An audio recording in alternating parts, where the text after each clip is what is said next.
let me tell you a little story now. So right after this, we're distraught. We're like, oh my god, we got reverse swept. It's like embarrassing, especially the ways we lost games 4 and 5. Like game 3 was competitive. Game 2 we smashed them. Game 1 we clutched it out.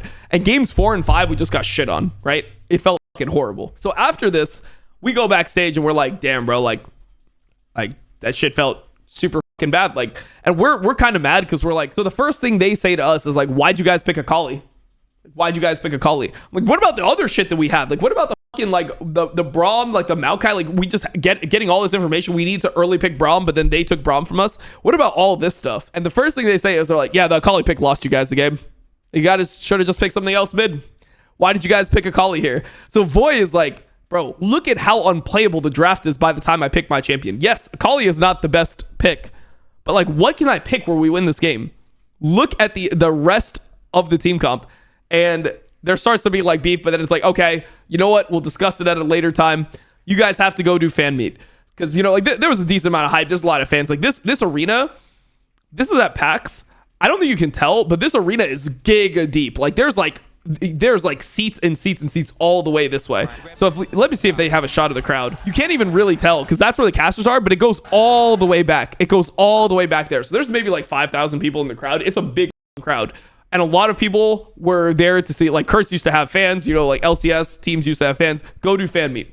We go do fan meet. And right after the fan meet, we go to eat. You know, like we just played a best of 5. I don't really, like, people don't really eat that much before they go into best of 5. You eat like a little bit. This was not back in the days where you'd like eat behind, you'd go backstage and eat. It would just be like you eat before. And then, you know, this series lasted 5-6 hours. With everything, warm-ups, makeup, everything. We'll go eat and we'll discuss everything. So we go to Yard House, which is across the street. And that's when we have the discussion. The discussion, bro. This was insane. So we sit there, and it's Steve, St. Vicious, Mark Z, the 5 players, and I think Damian Estrada, our cameraman, was also there. We're all there. And we start off, and we're like, okay, obviously, we failed to make Worlds this year. Like, we were 1 game away. It's really tragic. We got reverse swept by LMQ. You know, we need to start thinking about what we're going to do for next year.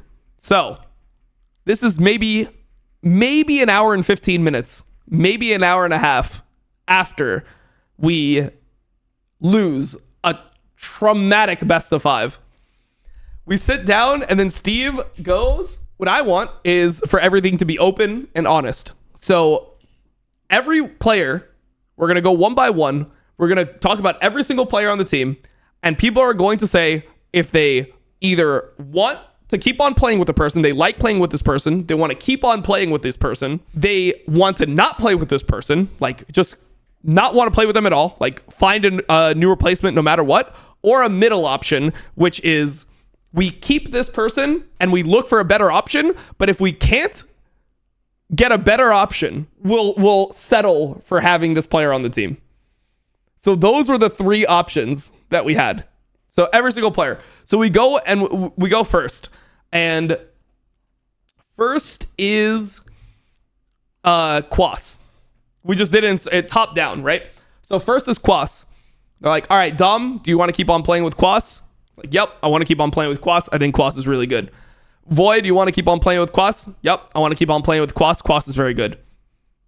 Cop, do you want to keep on playing with Quas? Yes, we think Quas is very good.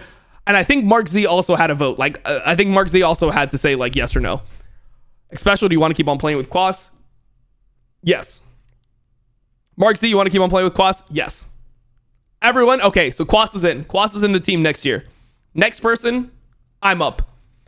Quas, do you want to keep on playing with Dom? Yes. Void, do you want to keep on playing with Dom? Yes. Cop, do you want to keep on playing with Dom? Yes. Special, do you want to keep on playing with Dom? Yes. Mark Z, do you want Dom to be the jungler for the team next year? Yes. Boom. Me, Quas, locked in. Locked in for season 5. Decided. Third up, Voyboy, who, in my opinion, is our best player. Like, I think Voyboy is our best player. I said earlier, people thought that, like, on the team, because of grading and all this random bullshit, and because of, like, the fact that, like Nintendo and just, like, there was, like, hype in the community. I think like Freak also at this point, like there was just a random hype around me because Freak said on broadcast that he thought I was the best jungler in the league, and then Nintendo said the same thing, and that's kind of how it just worked. Like people just say some shit and then everyone just echoes it, and then it just becomes like a thing. I think Voy's our best player. We go to Voyboy. I'm like, everyone's gonna say yes on Voy. If you look at the series that we just played, right? If you look at the series we just played, Voy was our best player in that series.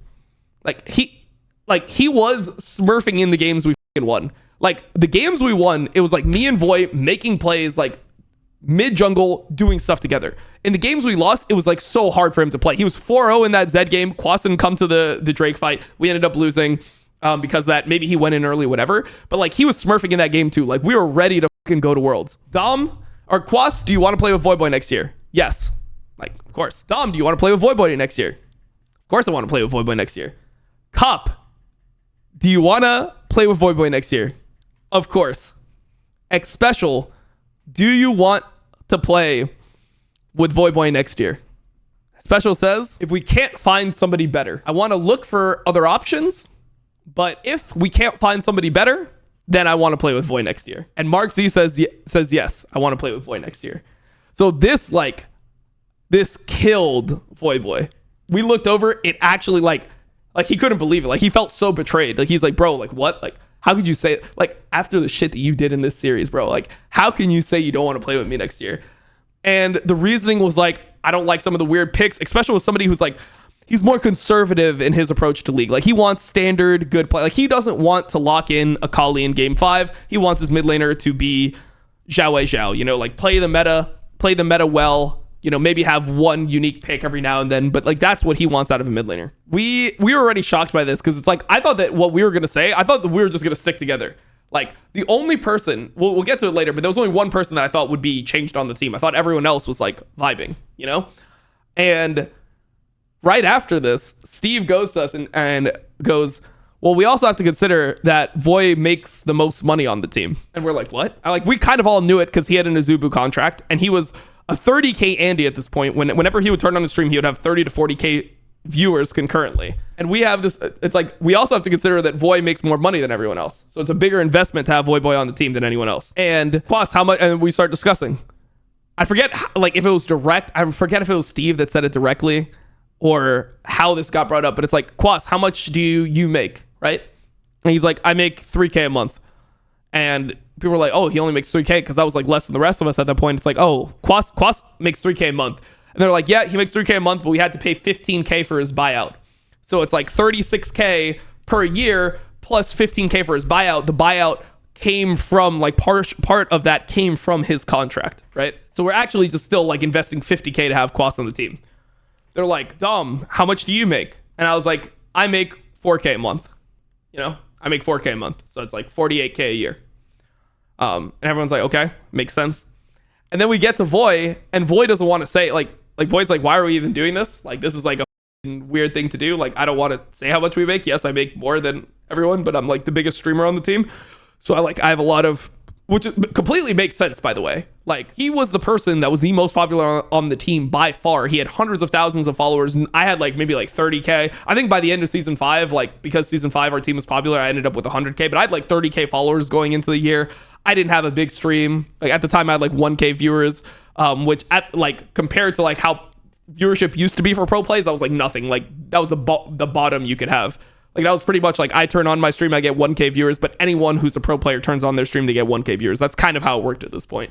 Like people that were more like ManCloud was more popular than me. He would get like 2-3K viewers, right? Like I was like one of the least popular players because I just didn't stream. I didn't stream because I was like, I don't want people to see how I play. I think they're going to learn from me. I think that it will be a competitive disadvantage for me if I stream. The Void doesn't want to say how much he makes. He's like, I don't want to have this discussion. Like I'm valuable in terms of other things. Like I don't think that it changes anything if you have to pay me more because I'm part of a team. Like I still think that I'm valuable to the team. Steve just blurts out, Void makes 10K a month. And everyone's just like kind of shocked because that was like crazy money. I'm like, damn, bro, Void's making 6 figures. Like that was insane to me. The idea that a player was making 6, like I knew Void got paid more, but I thought maybe he would make like 6-7K a month. I didn't know he was making 10K a month, but like at the same time, it's like it made sense completely. Like Void makes 10K a month. Void just says it's 9 actually. I actually made 9K a month. I make 9K a month, and I do all this other stuff. Like not only do I play the same amount of times. I have the highest streaming contract. Like he had to stream like 50 hours a month. Like none of us had to stream. Part of the Zubu contract, you see that we had like a Zubu on us. That was mainly just because of him and Saint. Him and Saint were big streamers at the point. They did all the hours for the Zubu contract. Like he's like, oh, I make 9K a month. And then I forget who it was. Somebody says, do you guys think it's fair that Voy makes double what you make, Dom? Like they just put it on me. Like, do you think that Voy is like twice as valuable to the team as you are, Dom? And I'm like, I mean, I don't know. I think Voy, I just said, I think Voy and I are our best players. I think that Voy and I should be on the team next year because that's the way that we like were able to have so much success this year. When other people were dropping the ball, Voy and I were consistent for most of the year. So I just want to play with Voy. I don't know if he's like twice as valuable to the team as me, but I just want to play with Voy next year. And there's this like weird air. And this conversation goes on for like 15, 20 minutes. And it was such an insufferable thing for people to listen to that there was a fan, like we're eating at Yard House. We have like a $400, $500 bill. A fan just like breaks it up. It's like, hey guys, sorry that you guys ended up losing. I'm a huge fan of Curse. I would like to pay for your meal here. I'll pay for the meal, like whatever it is, like we'll charge it. And then we just like greeted the fan, whatever. And then we went to the next person, right? So we go to the next person. So that's what broke us out of the discussion. But there wasn't a resolution to this discussion. The discussion was like, Voy makes way more than everyone else on this team. And he locked out a Kali game 5. So like, don't you think that's a little fucked up? That was the like situation. That was the vibe of everything that went down. We're like, okay, let's continue. Okay, Voy makes more than everyone else. Cat's out of the bag. Like this guy's get rich. You guys are poor. Like whatever. I mean, obviously, I'm joking there. That's not what it was actually said, but that was the vibe of the situation. We go to the next person, who's Cop. And on the team, we were all kind of mad at Cop because Cop was not playing League, like, ever, really. Like, he had maybe a quarter of the games of everyone else in solo queue. He just didn't play solo queue. We're all, like, high challenger at this point. We're all, you know, like trying to get rank 1, or we're all playing a ton of the game. And then he was sitting in the same room. It's not like he's, like, in a different house. We're all living together. He's sitting right next to us, and he was just playing a bunch of like CS:GO with Sheila, you know, pterodactyls for the win. He would just play like CS:GO with her, and like we would just be in the room together and be like, yo, don't you think you should like play more League? Like, because we're all playing a ton of League. So we were all kind of like triggered by that. We just like, okay, this is just not good enough work ethic. We need to like be playing the game more if we want to perform. And the difference was like Quas didn't play that much League, but Quas was always super high rated. Quas was the type of player who would play like maybe half of the games of everyone else, but he would just hit like rank 1 easily. He was just so insanely talented at solo queue that he just kind of got a pass for not playing that much because his performance was just so high tier in solo queue. So we all go one-on-one, and you got to remember, like Cop has been, I've lived with Cop now for like 2 years because I moved into the Curse house in season 3. This is at the end of season 4. This is after regionals season 4. He is my roommate. He's one of my best friends on the team. He was just like I think Void's my best friend. Cop was just like he was like the second closest person to me. He's my roommate, whatever. Like we'd talk about girls and everything, you know, like talk about life. I mean, it was crazy. We're both like kind of same age group. Like I think he's like a couple years younger than me, but we both were from Florida. We both dropped out around the same time of college to make this whole like League of Legends thing happen. So he was like my boy, and we just had to go like to his face, Quas, do you want to play with Cop next year? And then Quas is like, I am down to play with Cop, but I want to look for someone better, right? Like, I'm down to play with him if we don't have a better option, but I want to look for someone better. And then, like, I'm the first person who I'm like, I don't want to play with Cop next year. And it was just so weird. It's like, damn, like, I could, like, I think he knew it. Like, he knew that I would say that. It wasn't, like, as Voy felt towards Xpecial, because Voy was putting in his all, and he was also really good. Like, I think everyone knew that Cop wasn't playing the game enough. And I'm like, I don't want to play with Xpecial next year. And then Voy goes, Cop. Sorry, I said Xpecial. I don't want to play with Cop next year. Voy goes, I don't want to play with Cop next year. Xpecial goes, I don't want to play with Cop next year. Marksy goes, I don't want to play with Cop next year. So it's like, we're all just like, so Quas was kind of like a very non-confrontational guy. Like by him saying that he would rather look for someone else, I feel like that was kind of just his version of being nice. But like the team knew that we weren't going to end up playing with Cop next year because he just wasn't putting in the effort that everyone else was at that point. So we all just like ended up just like doing this. And this is like, bro, I'm still rooming with Cop at this event, by the way. So we decide right there. It's like, okay, well, Cop is not going to be on the team going forward. So we'll see what we could do. And we essentially decided right there that Cop was going to would play on our academy team. He would play on Curse Academy with like, because I think at that point we had Mabry, who's the coach, like the guy that everyone says is LS, like, oh, it's LS whenever Dignitas plays. That guy was the AD carry. His name was like Impactful at the time. I can actually just like, let's see, Mabry LOL. I can just verify that this is correct information. Yeah, here it is. Literally, you can literally see it here. So he was the AD carry of Curse Academy, Mabry, who's now the coach of Dignitas.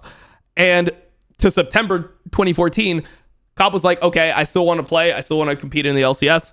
I'll join Curse Academy. So he joined Curse Academy and they kicked Mabry. This game was played on the 31st of August. September 1st, Mabry's off the team. Cop joins the Academy team. This guy got because of the Cop situation. Then we go to Xpecial, and we all said we wanted to keep on playing with Xpecial because he started adding stuff towards the end. So we go to Xpecial. Everyone says, yes, I'd like to play with Xpecial next year. And that like ended our emergency meeting. So like I remember it was just so weird, the vibes when we went back home, because like we're in Seattle. So that night, like we went out to like party. Everyone is just like coming up to us, be like, yo, like sorry this happened. It's like somebody fucking died, bro. It's like we lost our dog or something. Everyone is just coming up to us at this fucking party. It's like we just want to avoid talking about what happened. It's like we just got reverse swept for a world slot, which now it happens more often, so it's more of a normal thing. But when it happened back then, it was like crazy. Like people were like, holy fucking shit, like this is like one of the worst things that can happen to you. So we just go to a party, we can't even enjoy it. Everyone's just like, we just want to forget about it. Everyone's coming up to us saying, yo guys, like we're so sorry this ended up happening to you. Like, you know, you guys will get him next year. You guys were so close. Like, damn, like LMQ's really good. Just all this type of stuff. We were like doing that. I remember I like got drunk with Saint. We were just like talking. He's like, bro, you gotta play hyphy. Like, he's like, you're a hyphy player. Like, you gotta play hyphy next time you're in that situation. I was like, yeah, dude, I do. I can't just lock a lease like that. Like, I can't just accept playing what people want me to play. I just have to like lock a champion that's good. He's like, whenever we play, like before, you're always playing like Lee Sin, like Wukong, all this type of stuff. Like you have the mechanics to pull it off. Like just play those hyphy champions that you play. And I took that with me. I'm like 100% right. And it changed my mindset going into the next year. And after that, bro, we had to just fly back together as a team. I lived with Cop for the next 4 months because up until Curse Academy qualified for LCS, so there was a promotional tournament. I think it was in December. Curse Academy ends up qualifying to LCS. Or when was the promotional tournament? Or maybe it's 2015 promotional tournament. It was a expansion, right? So the expansion happened earlier, but Curse was part of our team, and Curse got sold to this guy who ended up owning Gravity. It was like a kid, like he was like 25 or something, and he just had a lot of money from his dad or something, and he bought Gravity. But up until then, they ended up just living with us. So I lived with Cop for the next like 4 months, and it was just mega awkward because we were still like good friends. We're still doing the same shit we normally did, but just living with somebody who it's like, yeah, I just said that I wanted you to not play with us anymore. You know, it was just very awkward for the next 4 months. But that's the story of the LMQ series, bro. So anyways, we had this whole situation. Season 5 is a whole different time. Voyboy ended up leaving. We ended up getting Phoenix last minute. We really wanted to get Pobelter on the team, but Pobelter didn't join because Steve had fucked him over before. There was 2 times where he was supposed to join Curse where he got screwed over. So he didn't want to play on the team anymore, even though our team was better than Winter Fox, whatever. He decided to go for a team that was more comfortable. We ended up getting Phoenix, which was super lucky. Phoenix was really good. It was super lucky that we ended up getting him. He was just a random Korean that I played with in solo queue that was in North America. I'm like, I played with him in solo queue. He seems pretty good. He ended up being insane. And then we got Piglet. And that was the season 5 roster. Quas, me, Phoenix, Piglet, and Xpecial. So boom, there it is.